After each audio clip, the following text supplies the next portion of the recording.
Welcome to the Get Into Motorsport podcast, where we hear from people involved in many different areas of the sport. They're going to be telling us where it all started for them. I am Holly Bailey, a former British Rally Championship driver and team manager, and as a rally instructor of over 20 years, one of the most commonly asked questions on the experience days was, how do I get into motorsport? Don't forget to subscribe to get notified of the next episode. So I've come down to Brands Hatch today for the PBS Brakes Brands Hatch season opener, and there's a number of different racing series going on, and I'm going to have a wander around the paddock and chat to people and find out how did they get into motorsport and what is it that they're up to here today. So hi Neil, do you mind me having a quick chat with you about what we're doing here today at Brands Hatch? No, of course not, it's a pleasure. Lovely. So you're here today competing in the Formula Ford series, is that right? That's right, yeah. Okay, yeah. How are you getting on? Rear of the middle of the grid. Okay, so all right. Okay-ish. Yeah. Have you been competing for many years? I started in 1994. Okay. I went to the Jim Russell Racing Driving School at Donington Park, which is no longer there. Right. That's how I started, and then started in Formula Ford that winter in the Formula Ford Winter Series. My first race was actually at Brands Hatch in 1994. Wow. So, I mean, what made you go to the Jim Russell School in the first place? Did you always have an interest in motorsport? Well, if you bear in mind, I was born in 1961 and my name is Hunt. So in 1976, I was, for most of it, a 14-year-old boy, and there was a bloke called Hunt, well, not dominating, but fighting for the World Championship, and eventually winning the World Championship. I kind of had an interest in motorsport from so it's then. Like you want to be him, yeah? Well, I never actually thought that. No, I was, at the time I was interested in watching, and then it was only as I got a bit older that I thought maybe I could have a go, and I started to realise there was a lot of club level motorsport that is very accessible, so you don't have to be a James Hunt to get involved. You can be anybody. Yeah, and you don't have to be 15, 16, starting off really young either. You can start at any age. No, I was in my 30s when I started. Yeah.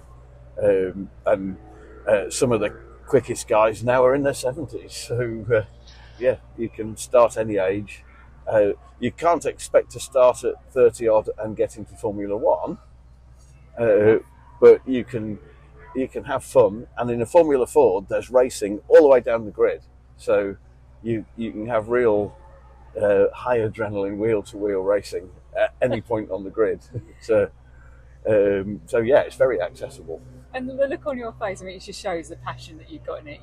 It's given you a lot of pleasure over the years, yeah? Yeah, it is incredibly addictive. Is it? Yeah, yeah. I can't really deny that. Yeah, okay. Yeah, it is. Lots of highs. Presumably, when it all goes a bit wrong, there's some very lows as well. Of course, yeah. I mean, there's a lot of adrenaline involved, and there's nothing worse than a sudden adrenaline come down and a warming up Formula Ford engine. Yeah, it can go wrong. I mean, actually, I still get cross when it goes wrong. You're bound to, yeah. But it was a lot more frustrating when you're starting. And I was more frustrated when it was my fault it went wrong than other people's, but it's all frustrating if it goes wrong. That's just something you've got to accept. And I suspect that's the case with any hobby, really. Yeah, any sport, any hobby, anything life in general, really. Yeah, and actually, I mean, it's a bit like the National Lottery slogan, you've got to be in it to win it. And winning in Formula Ford ultimately is getting the trophy. Yes, it's finishing first, but we can't all finish first.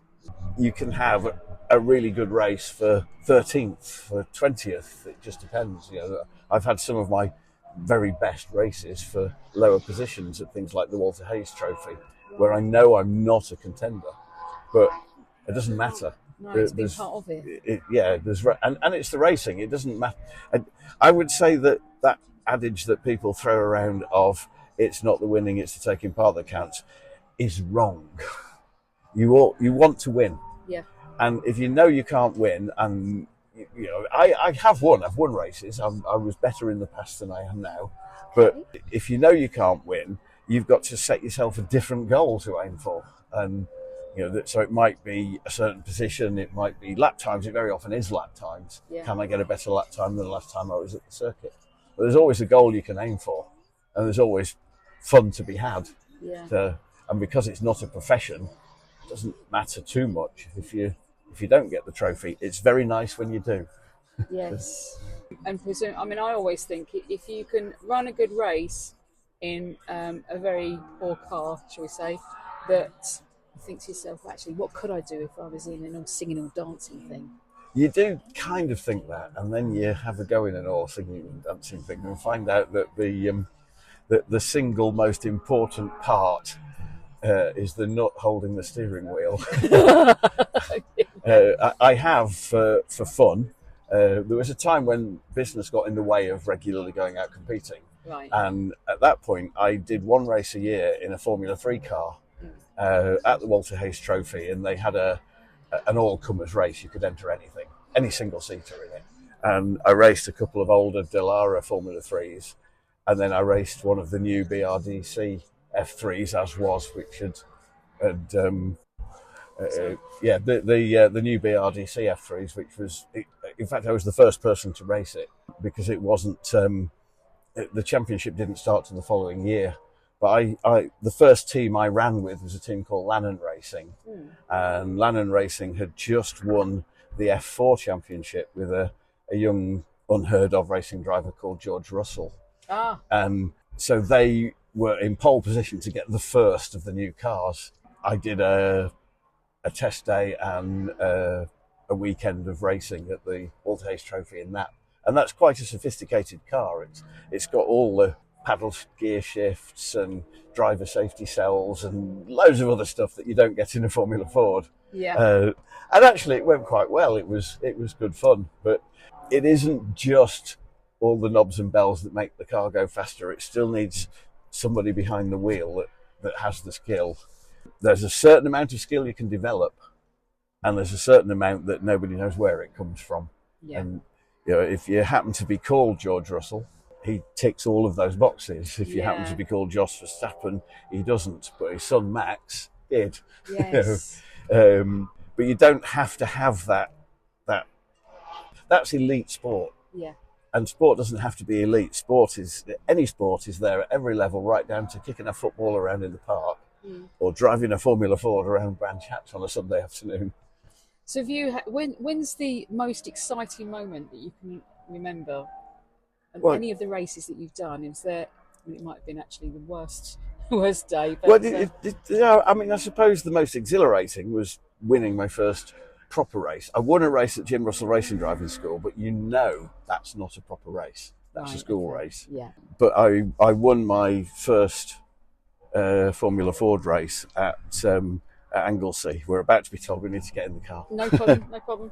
Okay. I won my first Formula Ford race at Anglesey in the previous Super Classic Formula Ford Championship.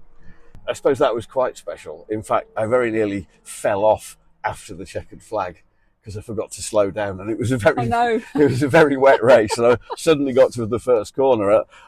Oh dearie me, that may have been toning down of what went through my head. No, you've done all that work. You don't want to be crashing the car after you've crossed the finishing line. No. Okay, well, I'm aware that they're going to call you, so thank you very much for talking to me. No problem. I'll talk to you again.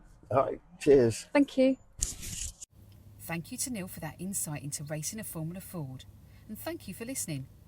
Don't forget to subscribe to be notified of next week's episode of Get Into Motorsport.